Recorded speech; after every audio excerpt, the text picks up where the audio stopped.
Two things fill the mind with ever new and increasing admiration and awe. The more often and steadily we reflect upon them. One is the starry heavens above me. The other is the moral law within me. This single sentence from the philosopher Immanuel Kant holds the key to understanding the vastness of the universe and the profound depths of our inner morality. Join us on Carefree Sloth as we journey through Kant's powerful insights, exploring the external wonder of the cosmos and the internal responsibility that shapes us. By reflecting on his wisdom, we can learn to cultivate a life of greater peace, presence, and mindful living. Stay with us to discover how gazing at the stars can lead to a deeper reflection upon ourselves. Immanuel Kant was born in 1724 in the small eastern German city of Königsberg. This city is now called Kaliningrad in Russia, but at the time it was a quiet city in the Kingdom of Prussia. Kant grew up looking up at the stars from a young age. His father was a saddler, and his mother was a devout Pietist Lutheran. His family was not wealthy, but within it resided honesty, piety, and respect for learning. As a child, Kant was an endlessly small and frail boy. But he said that the moment he held a book, he experienced an intellectual freedom as if exploring the whole world. I learned how to swim in the sea of knowledge from childhood. That is how he recalled it. Kant was greatly influenced by Newtonian science. He marveled at the fact that stars were not merely fragments embedded in the sky, but mysterious entities moving orderly according to physical laws. He says, "We are small beings, but the heavens we look up to are infinite. And our reason, which seeks to understand those heavens, is even greater." Kant was not just a philosopher, but also a thinker who explored the origin of the universe. He even published a cosmogony theory, suggesting that stars and planets were formed according to natural laws like gravity and rotation. This theory was later further developed by Laplace and became a foundation of modern astronomy. Thus, for Kant, the sky was not just a beautiful landscape, but a structure understandable by reason and a mystery of existence. However, Kant was not a philosopher who only looked up at the heavens. He was also someone who looked deeply inward. He thought, "Why do I feel I should do certain actions and should not do others? Where does that standard come from?" He saw that standard originating not from divine revelation or religious tradition, but from human reason itself. This is precisely what Kant called the moral law. This law is not given from the outside, but is a standard that humans, as rational beings, choose and uphold for themselves. Morality is not the doctrine of how we may make ourselves happy, but how we may make ourselves worthy of happiness. In other words, we are beings who must do the right thing because it is right, and that is the very basis of the nobility inherent in being human. When making ethical judgments, Kant proposed a standard called the categorical imperative. He says, "Act in such a way that you can always wish for your conduct to become a universal law." Simply put, it means to consider what the world would be like if the action I am doing now were permissible for everyone. For example, if I tell a lie, imagine if everyone were allowed to lie. If that happened, society would lose trust, promises would become meaningless, and human relationships would collapse. Therefore, Kant says, "Do not lie" is not just a religious prohibition, but a command of morality judged by reason. This principle, like the starlight within our conscience, becomes an inner compass guiding us correctly in any situation. Kant is also famous for living a strict and disciplined daily life. He woke up at the same time every morning, ate at the same time, and took his walk at the same time. His walk time was so precise that it said the townspeople set their clocks by his movements. Some mocked him as a man living like a machine, but Kant felt true freedom within his regulated life. Freedom is voluntary obedience to the moral law within me. For him, freedom was not being led by impulse, but the ability to choose and follow what is right through reason. I trust conscience more than knowledge. His philosophy was not mere speculation, but a powerful message directed towards our lives. He did not see humans merely as thinking beings, rational animals. For Kant, humans were beings capable of feeling what is right and choosing to follow it. In 1781, Kant published a book that shook the history of philosophy, Critique of Pure Reason. This book was an answer to the question, what can humans know? He sought to overcome the positions of rationalists like Descartes and Leibniz, who believed everything could be explained by reason, and empiricists who believed only experience and senses could provide truth. We do not know things as they are in themselves, but can only understand them within our framework of perception. Kant saw structural limits to human cognitive ability and viewed the world we see as constructed by our senses and ways of understanding. By acknowledging these limits of human cognition, he cautioned against reason becoming infinitely arrogant. However, Kant did not stop at epistemology. He moved on to the more fundamental question: how then should we live? The answers to this question are found in Critique of Practical Reason and Groundwork of the Metaphysics of Morals. He states, act in such a way that you treat humanity, whether in your own person or in the person of any other, never merely as a means to an end, but always at the same time as an end in itself. This sentence provides direction for our society and human relationships.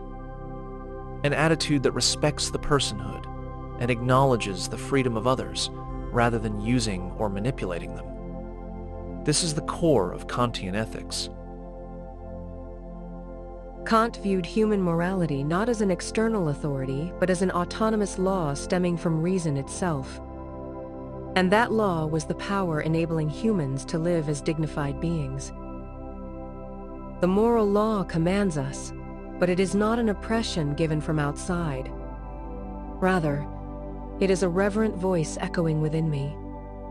This statement is not just a philosophical declaration, but an inner guide teaching us what choices to make in every moment of life.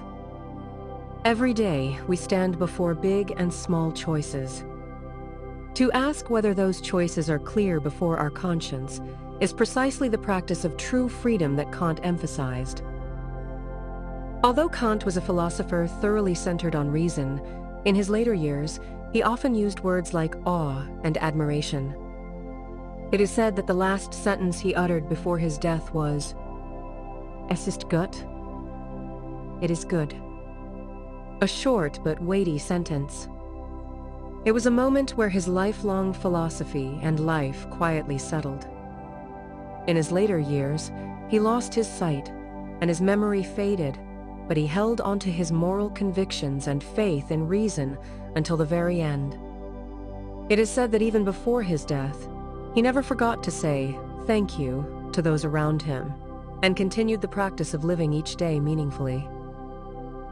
The starry heavens and the moral law within me that Kant spoke of are not tales from different worlds.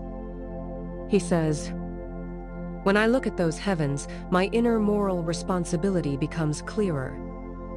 In the infinite order of the universe, how small a being is man?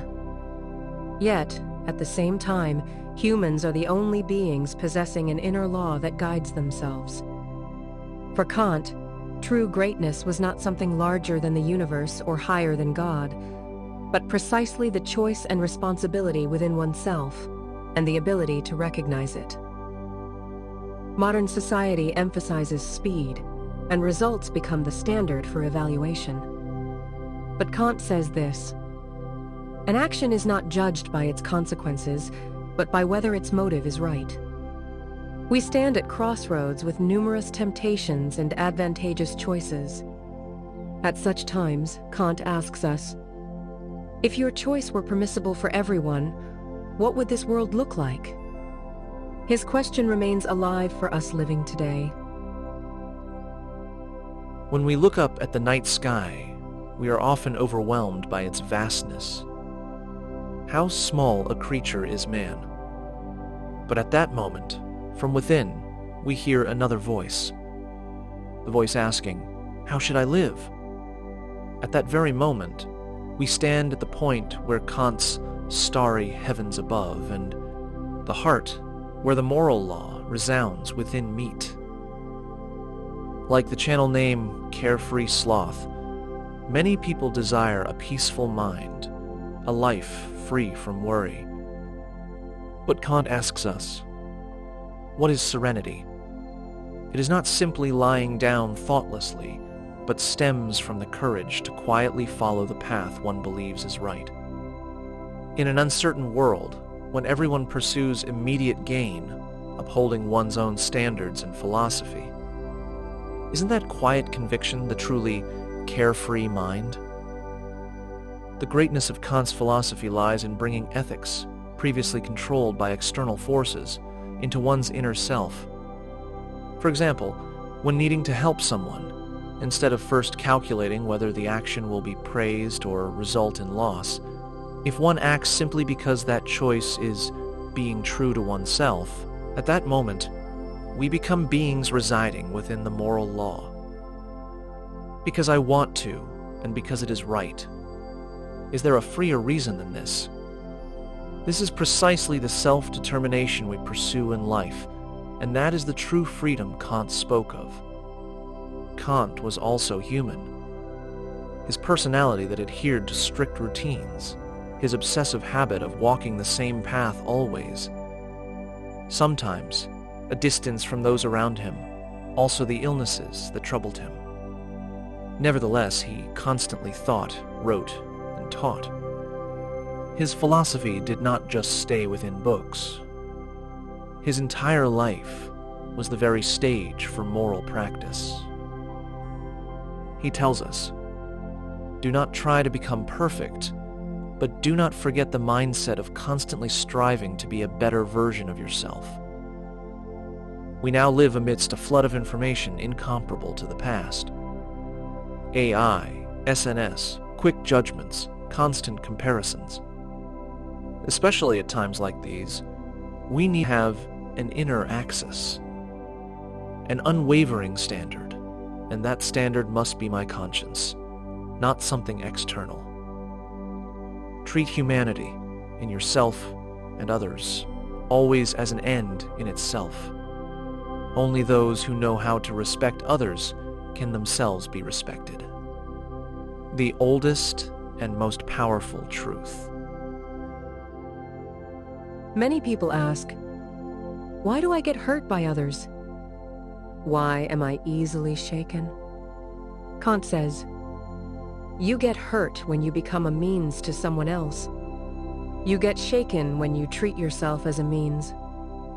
Therefore, we must treat ourselves as an end in itself. And we must do the same for others. Only then can we live not seeking others' approval, but within our own ethics and serenity. This channel, Carefree Sloth, speaks not of simple laziness, but of peace of mind and regaining control over life. In that process, something is essential. It is the power to think and the courage to follow one's conscience. Think, judge for yourself, and live according to the command of your conscience. This is the greatest lesson Kant left for us. Life is not about memorizing answers, but a continuous reflection, asking at every moment, is it okay for me to make this choice? Let us reflect once more on Kant's sentence. Two things fill the mind with ever new and increasing admiration and awe, the more often and steadily we reflect on them. One, the starry heavens above me, the other, the moral law within me. These words are still valid today. In that quiet time spent looking up at the night sky, you too might hear the voice of the moral law within. And at that moment, you will take a step forward towards a better, more serene self. Immanuel Kant, born in 1724 in the quiet town of Königsberg, is often regarded as one of the most influential philosophers in human history. Though he lived his entire life in the same small city, his ideas stretched across the globe and across centuries, shaping how we understand knowledge, ethics, and the human spirit. Kant grew up in a modest, hard-working family. His early education emphasized discipline, piety, and intellectual curiosity, planting the seeds for the deep reflections that would later define his work. Despite health challenges and financial hardships, Kant devoted himself to study and teaching, finding stability and purpose in the life of the mind. Rather than seeking fame, travel, or wealth, Kant led a life marked by remarkable regularity. In this simple, structured life, Kant found the freedom to explore the vast complexities of existence. Kant's most famous philosophical work, Critique of Pure Reason, tackled one of humanity's oldest questions. How do we know what we know? He argued that while our senses provide raw data about the world, our minds actively shape and structure that information. We are not passive observers. We are creators of meaning. But Kant's brilliance did not stop with knowledge. He turned his attention to morality, asking, how should we live? In his work Groundwork for the Metaphysics of Morals, Kant proposed the idea of the categorical imperative, a principle that suggests we should act only according to rules we would want to become universal laws. In other words, we should live not for personal gain or fear, but out of a deep respect for the dignity of all human beings. One of Kant's most beautiful reflections is found in his words, "Two things fill the mind with ever new and increasing admiration and awe, the starry heavens above me and the moral law within me." Here, he connects the vast, endless universe with the intimate, sacred voice of conscience inside each person. To Kant, the grandeur of the cosmos and the quiet strength of human morality were equally wondrous, equally deserving of awe. Immanuel Kant died in 1804, leaving behind a legacy that still resonates today. His life reminds us that even in a small place, even with a humble daily routine, a person can explore the deepest questions of existence, and, in doing so, touch the infinite. In a noisy, distracted world, Kant's quiet example offers something rare and precious. A call to think deeply, live honestly, and honor both the stars above us and the moral law within us. Thanks for watching. Life is a journey, so take it slow, be mindful, and enjoy the moment. If you liked this video, give it a thumbs up, and don't forget to subscribe for more wisdom and relaxation. Stay peaceful, and I'll see you next time.